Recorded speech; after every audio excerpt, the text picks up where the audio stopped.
What's up, everybody? Happy Thursday. Hope all you're having a great day so far today. It's a beautiful day today. Sun is just shining today.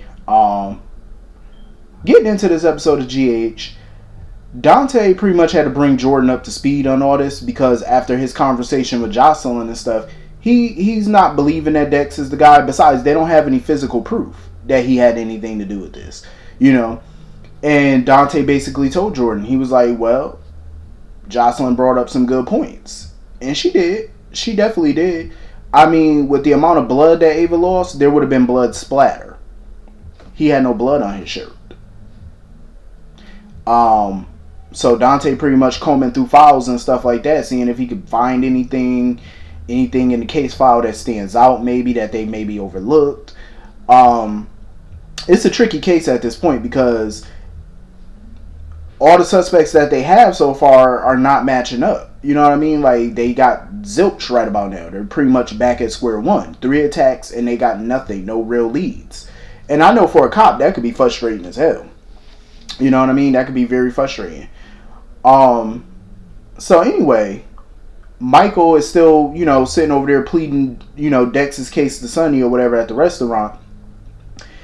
Because Michael doesn't like Sonny's methods. All of a sudden. And I say all of a sudden because when him and Sonny were on good terms, he had no problems with Sonny's methods. If it helped him out, he had no issues with it. But now all of a sudden he got an issue. And I love how Sonny be calling his ass out. Because Sonny pretty much told him, like, yo, I'm going to do what I want to do. This is how I handle my business, whether you like it or not, because I'm trying to protect my family. And he said, well, I'm sorry if my methods, don't mesh with your delicate sensibility and stuff like that. And I totally agree with Sonny. It's like, now all of a sudden you got a problem with what I do. You didn't have a problem with it before. And at the end of the day, Sonny gonna do what the fuck he want to do, whether Michael likes it or not. Because Sonny's still trying to figure out, like, why is everybody defending Dex? You know what I mean?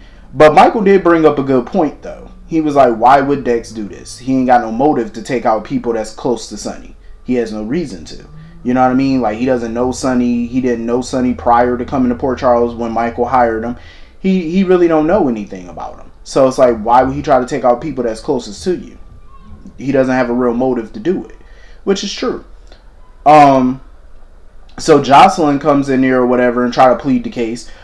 My thing is, Jocelyn, you going a little bit too hard for this man. Like, I understand she's attracted to him, but you going a little bit too hard. Trying to plead this guy case. Like, now obviously you trying to get up in there. You trying to be his new boo thing, obviously, because you going a little bit too hard for somebody that you hardly know and you judge based off of what they do for a living. So she pleaded his case to Sonny and stuff like that, pretty much bringing up the same valid points that she brought up to Dante. She was like, at the end of the day, he didn't have blood on his shirt. And she found Ava literally moments after the attack happened. And she brought good points to Sonny. She was like, he would have never had time to change clothes. He wouldn't have had time to clean up that fast before finding Ava's body. So I think that's what made Sonny stop and think, like, okay, let me reassess the situation. Because Carlos, he was up in there ready to, chop Dex up into little pieces and make some little minced meat out of him. But Dex was, Dex was fighting. Dex was doing whatever he could. Kicked him in the stomach and stuff. Dex was doing whatever he could to get up out of that situation. Because he wasn't going to sit there like some fool, like some sitting duck, and just let somebody beat on him or cut him up or whatever. He was like, nah, I'm going to fight. I'm going to try to get myself up out of here. They Frank and all them up in there throwing water on him and stuff. But he was saved by the bell because, Sonny came back in and Sonny was like, all right, he said, you can go for now. He said, let me, do some fact checking first before, we have to do any brutality. And I agree because Sonny's typically a smart person. He's a thinker for the most part. Like, when somebody tells him something, he'll listen and, if it makes sense. And he's going to ask questions because that's how Sonny and Jason always operated the business. They don't make a move on people unless they have definitive proof that they're behind it. You know what I mean? Jason more than Sonny, because whenever Sonny get a feeling about something, he be ready to act. Jason be like, no. Jason was always the one to hold Sonny back. He said, no. Let's reassess. Let's look at it. Then we'll take action if we come to that conclusion, if we got proof. But until then, Let's fall back on this thing. And I totally agree. Like, that's how you got to be. So anyway, moving on from that, I am so happy that Cody and Mac finally had a conversation face to face and put all this, put all the cards on the table. Because I got tired of them talking to everybody else except each other. And I think Felicia got tired of it too. Because when she came to the hospital and she wanted Mac to come home with her, take a break from the case, Mac was like, listen, tell me what happened with Cody after, I left the restaurant. Felicia was like, you know what? Fuck this. Let's go. Felicia said, let's go. And she took him over to Maxie's or whatever. And they finally came face to face and talked, and got down to the nitty gritty. Because at the end of the day, Cody is really annoying me with his difficulty. Like, he's being so difficult about this whole possibility of Mac being his father. And I agree with Maxie and Felicia. It's like, you can do worse than our family. You know what I'm saying? It would be an honor for anybody to be a part of the Scorpio family. Why would you not want to be a part of their family? You know what I mean? So it's frustrating me that he's being so, irritating about this. It's like, why not just get the DNA test, rule it out? Because he doesn't see it, he doesn't think like it would make a difference. Like, whether they're father and son or whatever, like, what difference is it going to make? In my opinion, I feel like it'll make a lot of difference. Because even though he's a grown man now, you will still have a great father. You know what I'm saying? Mac can still teach him plenty of things about being a man. You know what I mean? So I feel like him and Mac could bond. They could get to know each other better. And he'll have, a big family. You'll have, nieces and, nieces, a nephew. You know what I mean? You'll be a part of a close-knit family. You know what I'm saying? So why would you not want that? You'll finally have a place. You'll belong. Even though I feel like he wouldn't, because I wouldn't accept him. But because I just feel like Matt could do better. If you're gonna have an illegitimate child, he could do better than Cody. I'm just saying. But hopefully they get to the DNA test. I mean, there's no harm in getting to the bottom of this. Just take the test, figure out the rest later. Just to rule it out. If you are, you are. Good. Y'all can get to know each other. If you're not, move on with your life. Go do what you got to do. It is what it is. No harm, no foul. So anyway, moving on from that, I totally agree with Sam at this point. I'm like, Spinelli, you need to shut that damn website down. You need to shut that app down. I mean, I get why he don't want to do it because it's so lucrative right now and people like it and stuff like that. But is it really worth you going to prison? Because you hacked another dating system, to get their records and stuff. So that way you could better understand people, their personal information, so you can match them up with the right people for your site. That's hella illegal. Like, dude. Shut that shit down before you go to prison. Like, what are you doing? But I'm glad, Spinelli opened up to Sam finally about all this, and he did tell her how, Cody coerced him and stuff into matching him with Britt. And Spinelli felt like it wasn't all for romantic purposes. He felt like Cody had another reason for wanting to be matched up with Britt. I feel that way too.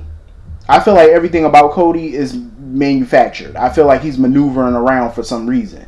Even when somebody mentioned their last name or something to him, he gets this look like, like he knows more than he's saying about people in that town. Especially when he heard Austin's last name, Gatlin Holt. And he was particularly interested in the Gatlin part. So I'm like, what is your connection to all these people that you're not talking?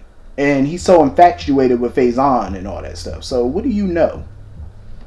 That's why I wouldn't trust him. So yeah, Spinelli better do something for his ass go to prison. Because you're about to go to Sing Sing for the rest of your life if you don't shut that shit down. Just saying. Like, shut it down, son. So anyway, moving on from that.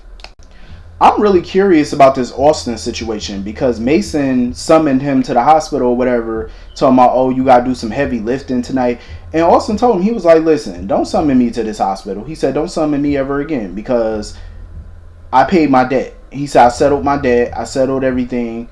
So I quit. He said, I also, he settled his debts with their employer. He quit. And Mason was just laughing like, bro, we don't give a damn about that. You're going to do what we tell you to do. So basically Mason told him, like, we got a guy coming in or whatever, you going to treat him. So the dude came in and some guy named Gordon, I guess, he introduced himself as Gordon. He needed to be treated or whatever. So Mason was watching over, the whole process or whatever, making sure that Austin treated him right and stuff. And my first thought went to, is he a mob doctor or something? Like, is this the mafia? Like, are you a doctor for the mob? Is that why, like you got into something and they had to bail you out and you had to do some mob doctoring work for them? Because that's what it's given right about now. Because I'm trying to figure out, like, who is this employer that they're talking about? Because I remember before they alluded that it's a woman. So who the hell are you working for and what the hell do you do? Like, they need to start giving me bits and pieces and start, start giving me these crumbs. I want the bread at this point. I don't want the crumbs. Show me the loaf of bread. Because I want to know what the hell going on with him. And Maxie need to watch her back with him. Because Austin is definitely shifty. Fuck around and get y'all whole family shot up. No. No, ma'am. You got to watch what he doing. Because I don't trust him. Like, what the hell he up to? It sounds like mob doctor work to me. So we continue this confrontation between Portia and Jordan and stuff like that. And Portia is adamant that Trina's Taggart's daughter. Because she was like, oh, Curtis already asked me that question. I told him that Taggart was her father. Okay, but we can't trust your word, though. And Jordan keeps trying to warn her. She was like, listen, the truth has a way of coming out. She was like, I'm not saying that I'm going to bust you or whatever. Like, I'm a snitch to Curtis. But if he finds out on his own, it's not going to be good for you. You know what I mean? Because she's talking from experience. Because this is what happens when Curtis finds out the truth. She's not sure how it's going to change for her. But she was like, if, Curtis finds out the truth, it's not going to be good. It may end up, ending your relationship and stuff like that. Portia, I believe wholeheartedly Curtis is that girl father. Because Portia wants to keep quiet at this point because so much time has passed. And Taggart is the only father that Trina knows. And they built such a bond over the years, all her life and stuff. So she doesn't want to blow that up. She don't want to blow their world up. And I feel like that's why she's going to keep this secret. But it's like, yeah, you're doing it at the detriment at this point. Because at some point, it's going to come out. By hook or crook, it's going to come out. And when it does, it's going to be a hot mess. So, moving on from that, Ava had to explain to Trina why she was shutting the gallery and stuff down for safety reasons. Because she was like, if I'm a target, I don't want you, in the crosshairs just in case you're working late or something at the gallery. I don't want you to get hurt. But she did hook Trina up, though, because she was like, she got her internship or whatever. Well, her and Curtis pretty much got her internship at this museum, this fancy art museum. I think called the Chuck or something like that.